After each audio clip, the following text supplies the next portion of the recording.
Right. Good morning, everyone.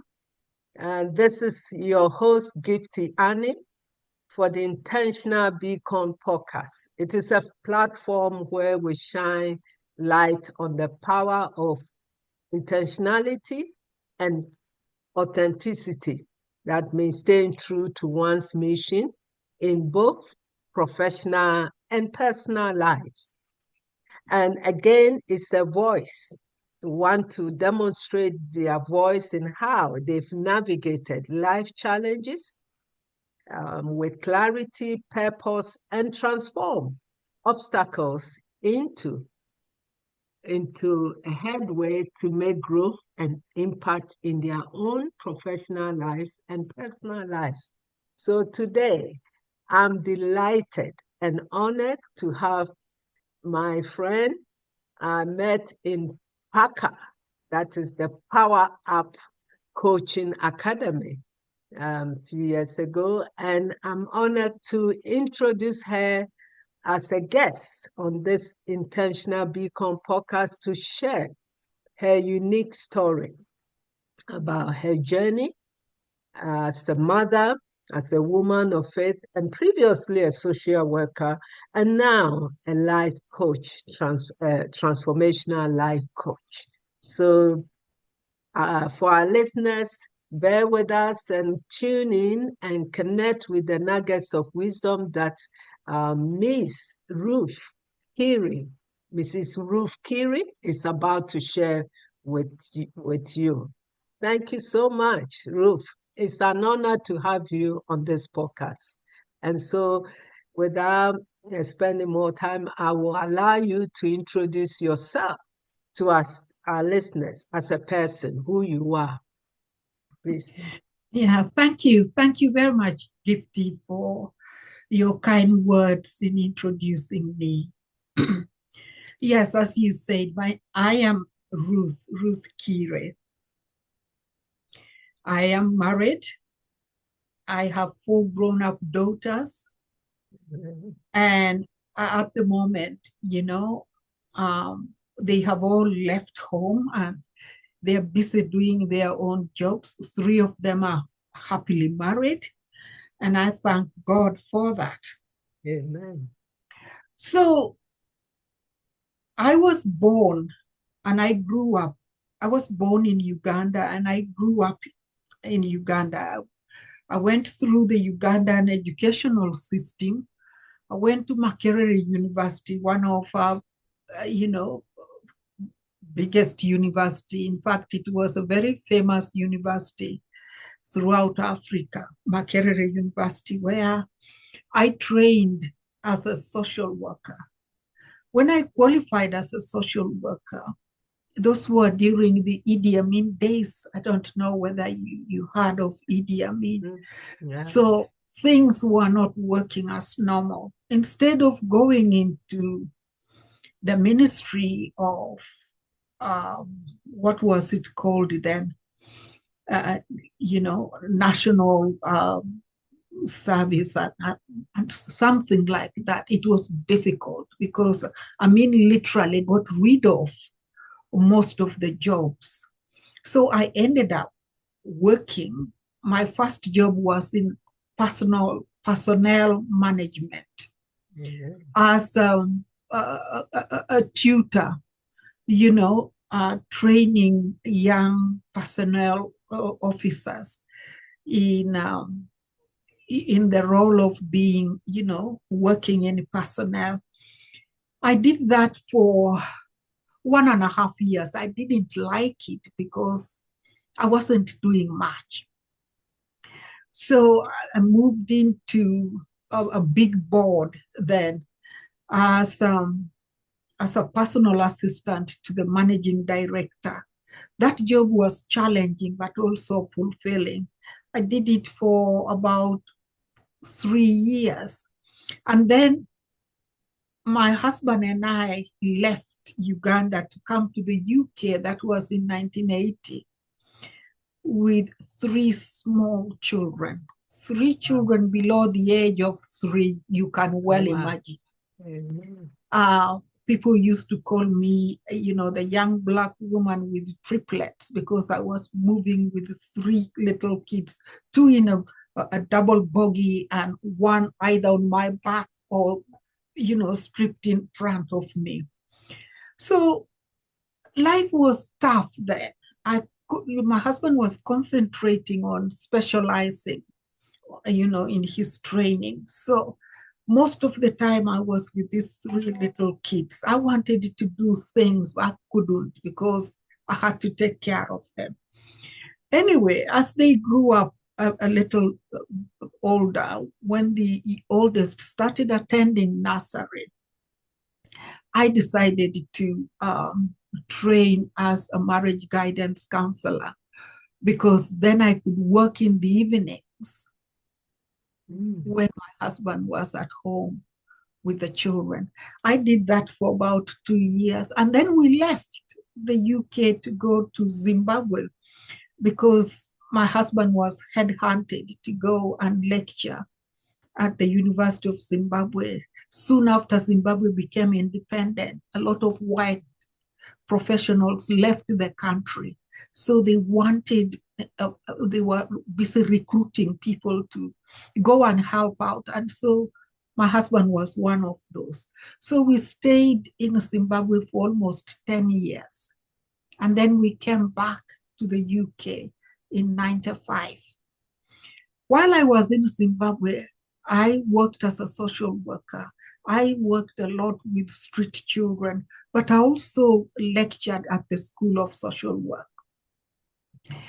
So when we came to the UK, my initial job was a part-time job as a lecturer in one of the universities in Liverpool. But the pay was not very good. So when my youngest daughter was about 10, I decided to look for a full-time job with Liverpool Social Services.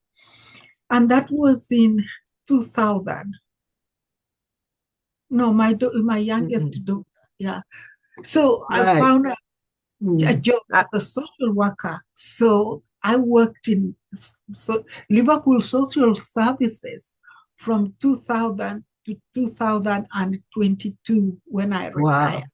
Wow. I think you've got wealth of experiences from your back home, how you migrated back to Zimbabwe to pick up your teaching a role with your husband, lecturing at the university. And you've highlighted some of the challenges you've already faced, but you also, with the young three children, it was challenging.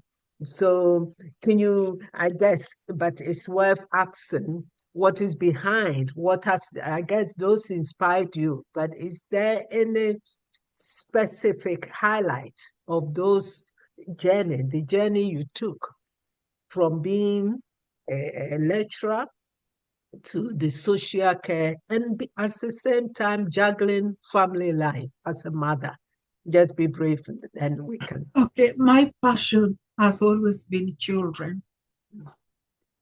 And that is what attracted me to work with Liverpool Children's Services in child protection, but also in fostering. Wow. So when you're passionate about children, you really want to ensure that they are safe. You remove children from abusive, neglective environments and place them with caring foster carers. So finding caring social foster carers involves very, very strict assessments. You've got to assess and really make sure that the people who want to become foster carers for these children are genuine. They don't have other motives for wanting to foster children. So I was involved a lot in that. I was involved a lot in really fighting the parents who were abusing, neglecting their children, going to court. Sometimes it was scary because quite often I got threatened, or social workers get threatened by abusive, neglective parents when you take them to court and when you want to remove their children from them. But Mm. you've got to believe in what you do.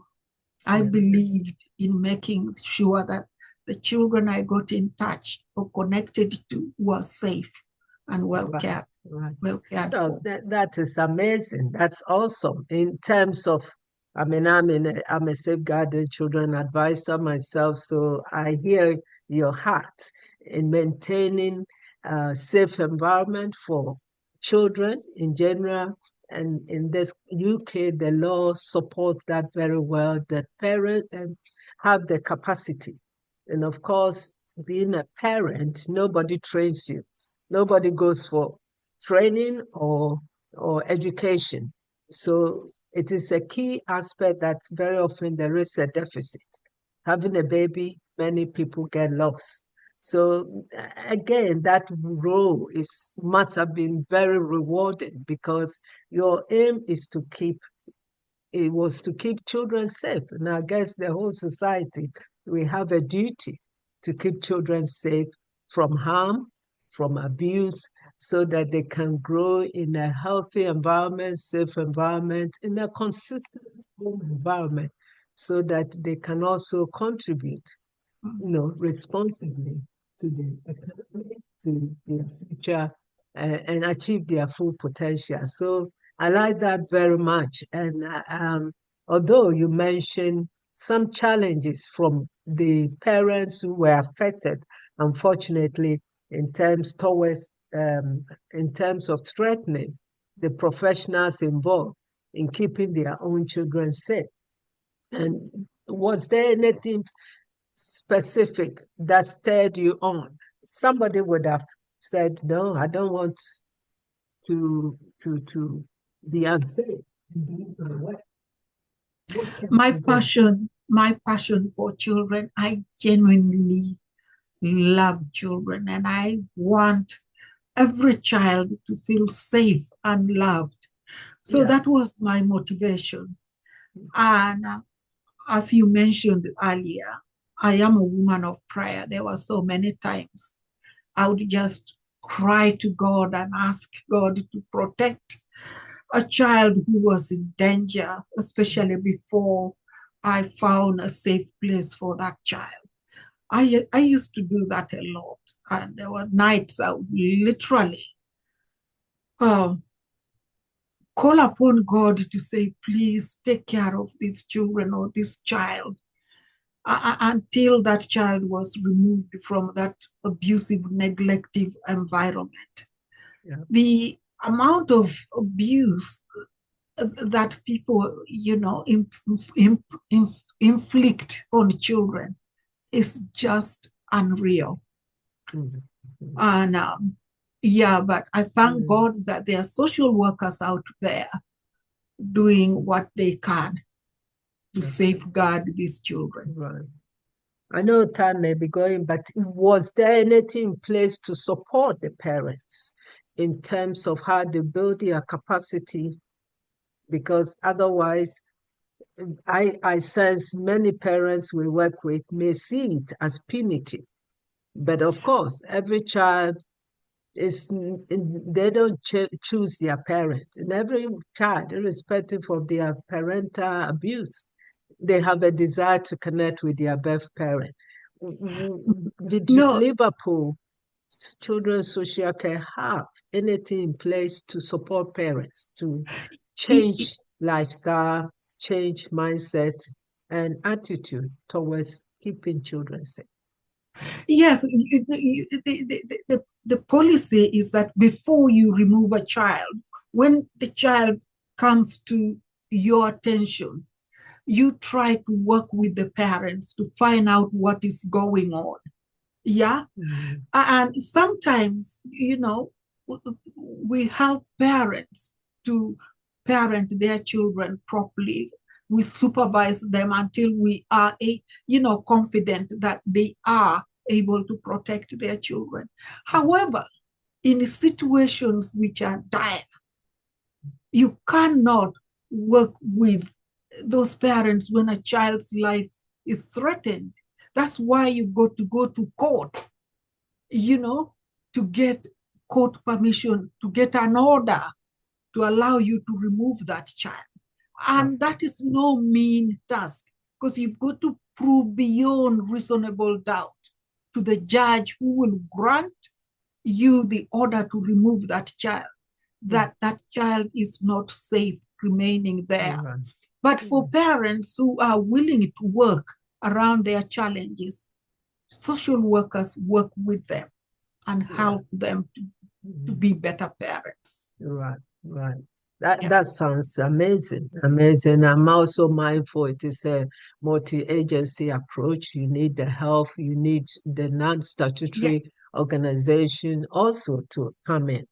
Wow, let's come back to your life coaching transformational work that you do, focusing on women to establish harmony in their lives so that they can also look after themselves and give their best as parents.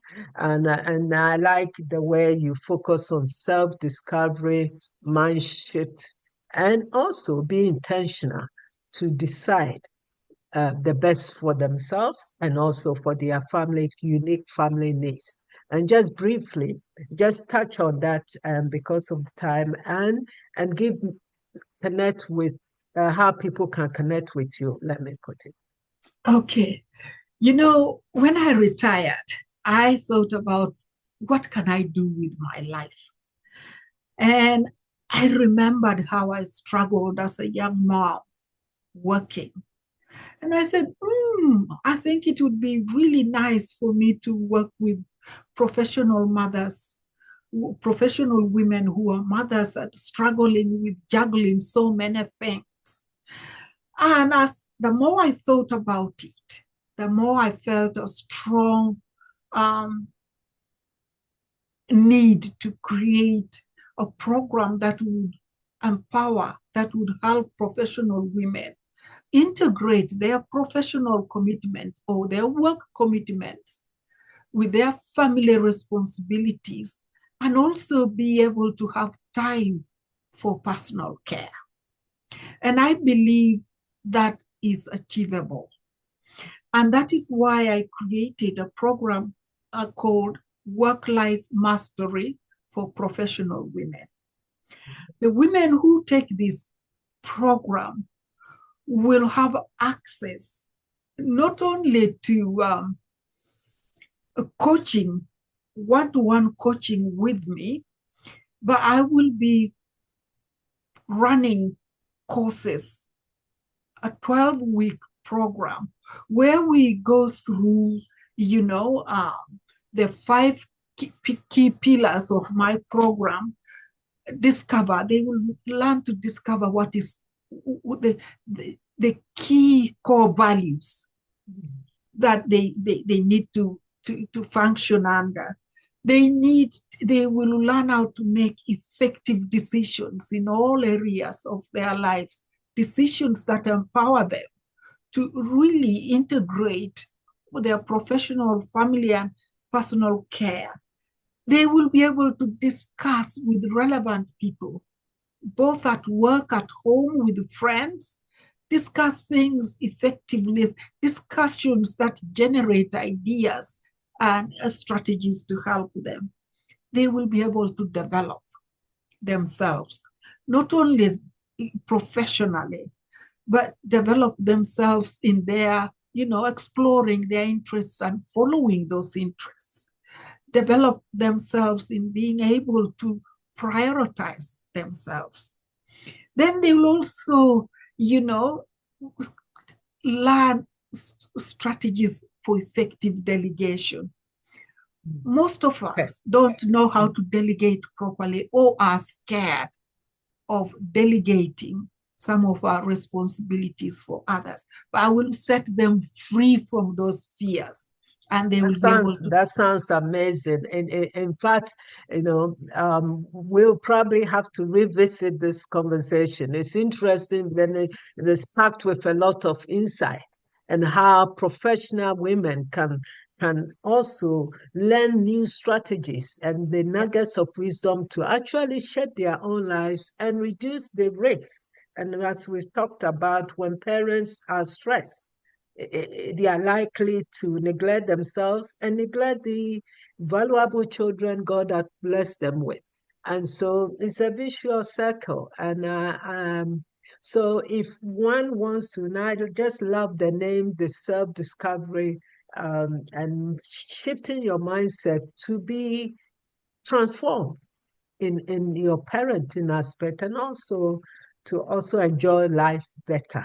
If one wants to reach you after listening to this chat, our conversation, how can they reach you? If you have, do you have any email or contact Yes, number that yes, yes, I yeah, can you can yeah, share openly before we draw it to a yeah. close? Right now, because we don't have much time for me to explain how, the Mm. easiest and the best way to contact me is on Facebook. I'm on Facebook, Ruth Kiire. But also you can email me at rkiire@gmail.com. R stands for Ruth Kiire at gmail.com. That sounds amazing. So thank you so much. It's been great having this chat with you. And I sense that it's packed with a whole lot that we haven't even touched. We've just touched the surface. So I'm praying and hoping that there will be another opportunity to extend this conversation so that our listeners will be more inspired to know the depths and the breakdown of strategies in terms of how they can apply it to their own lives in terms of education and be empowered. And it's an honor to have you. Thank you so much for taking time from your busy schedule to spend this time and to also extend your service to make your service known to everyone listening. So I'm wishing you well in your business endeavors, in your personal endeavors, and God bless you. And for our listeners, thank you so much for tuning in. I'm sure you've been blessed with strategies, nuggets of wisdom to apply to your own life. If you resonate with what has been shared so far. And until we meet again for the next episode, keep on shining as a beacon. And you have some last word, Sister Ruth? Yeah, thank you. Thank you so much for giving me the opportunity to share with you what I feel passionate about. So thank you. May Thank God you. bless. Thank you for joining me. And so we come up now. Yeah, thank Goodbye.